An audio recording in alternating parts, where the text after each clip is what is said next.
in the context of India, which one of the following is the characteristic appropriate to bureaucracy?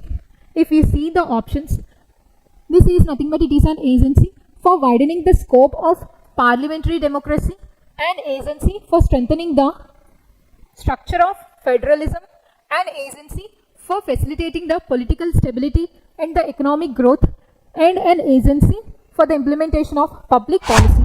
So in this context of bureaucracy, let me tell you the background concept. We have an executive. This executive is nothing but which includes the entire government, that means the elected government. That means if we see at the union level, we will see the prime minister, president, and again all the ministers. And this entire government, that means the elected government, will come under executive, and this executive includes the two parts. One is the temporary executive and the other one being the permanent executive.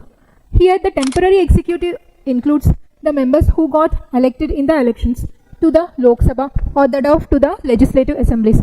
That means it includes the politicians will comes under the temporary executive. That means we call this as the temporary because for every 5 years these politicians will get replaced by others or they remain same. That means their fate changes after every 5 years. If we see the permanent executive, this permanent executive includes the bureaucrats, that or we can say the civil servants.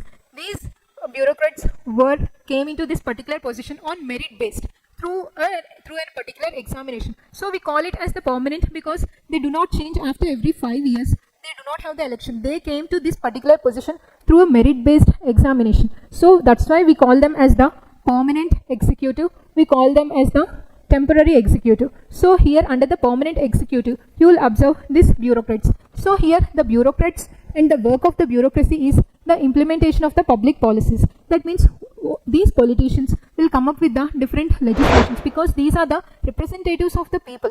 These are the people who got elected by the people, so they have the right to make laws. So they make laws and these bureaucrats are responsible for implementing these policies. So if we see among these options, with the option which is appropriate to bureaucracy, it is this one, that is the an agency for the implementation of the public policy.